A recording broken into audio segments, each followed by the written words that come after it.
मेहर भरसा ॻोठ काज़ी आरिफ में सिंधी अदबी संगत पारां नामियारी अदीब काज़ी जान मोहम्मद आरिफी अॻूणे MPA काज़ी शफ़ीक महीसर ऐं काज़ी मोहम्मद आरिफ जी याद में मच कचहरी ऐं मुशाइरो कोठायो वियो।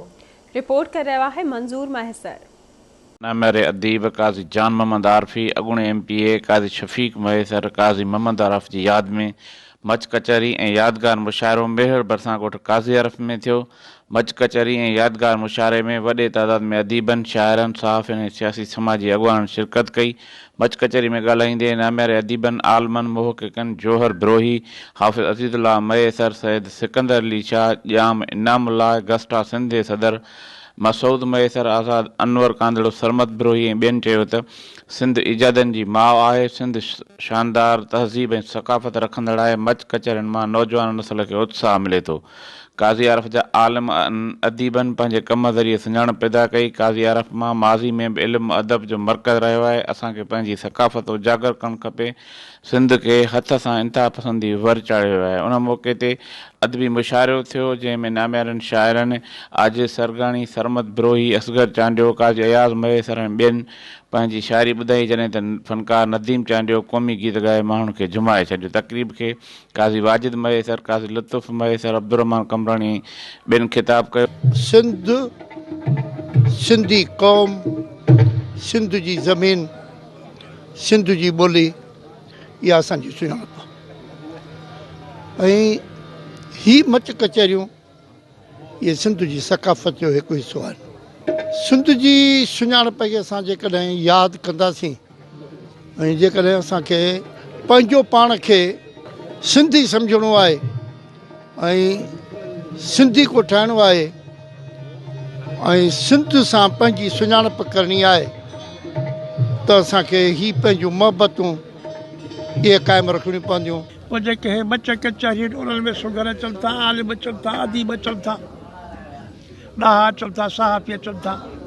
हे हिकिड़ो इज़हार जो तरीक़ो आहे जो हिन महिल क़ौम जो इदारनि खां मायूस थी हिकु नई शइ आमदान वादी आहे ऐं असांजो हीउ इज़हार जो तरीक़ो सदियुनि खां वठी हले थो पियो। सिंधी क़ौम जो ओताकूं असांजूं मच सां आबाद रहंदियूं त हिननि कचहरियुनि खे तव्हां सहाफ़ी, तव्हांजो मीडिया, अख़बारूं या सोशल मीडिया हिनखे मुकमल अहमियत ॾे।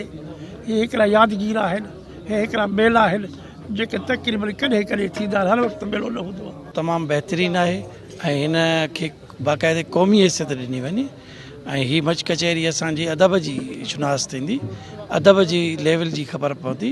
हिन में असांखे तमीज़ ऐं हया जी ख़बर पवंदी। वॾनि जी जेके कचहरियूं थींदियूं उहे सोबतूं असांजे हींअर ख़तमु थी वियूं आहिनि, उहे वरी रवायतूं दोहिराइजनि ऐं असां हिनखे बहितर था सघूं। क़ौमूं पंहिंजी सक़ाफ़त सां जुड़ियल हुजण जे करे पूरे वजूद खे बरक़रार रखी सघनि थियूं। मच कचहरी बुनियादी तौरु असांजे ओताक जो हिकिड़ो वॾे में वॾो ताक़तवर हिकिड़ो असांजो हिकिड़ो उसूल आहे ऐं इन हिकिड़े इवेंट सां असांजो जेको सिंध में असांजी महिमान नवाज़ीअ जो तस्वुरु आहे, ओताक जो तस्वुरु आहे, उन मच कचहरीअ सां इनखे हिकिड़ी वॾी तक़वियत मिले थी ऐं ताक़त मिले थी। सुठी ॻाल्हि आहे ऐं सिंध जे माण्हुनि खे सुजाॻ करिणो बि आहे ऐं पुराणे दौर जूं रस्मूं रहियूं आहिनि। हिन दौर में हिन जी सख़्तु ज़रूरत आहे ऐं नौजवान तबिको उन पुराणे ज़माने खे सम्झण जी कोशिशि करे त जीअं असांजी नसुल खे ख़बर पए त सिंध जो तरीक़ेकार छा हूंदो हो। अॻे वॾे ओताकुनि में इहे महफ़िलूं ॼमंदियूं हुयूं, बहिराड़ी जा ॻोठाणा माण्हू शाम जो वॾनि जे ओताक में वेंदा, हाली हवाले थींदा, हिक ॿिए जी ख़बर पवंदी हुई। उहो दौरु मटिबो थो वञे, उनखे वरी चेरे करण लाइ हीअ सक़ाफ़ती प्रोग्राम तमामु वॾी सिंध में अहमियत थो रखे ऐं सिंध जे ॿाराड़ी जे बचण लाइ अवाम जे लाइ वॾी अहमियत जामी आहे। नाज़रीन, मच कचहरी में शरीक आलमनि, अदीबनि, सहाफ़ियुनि जो अवां ॻाल्हियूं ॿुधियूं। हिननि जो चवणो आहे त मच कचहरियूं सिंध जी सक़ाफ़त आहे, जंहिंसां सिंध जे नौजवान नस्ल खे सिखण लाइ घणो कुझु मिले थो।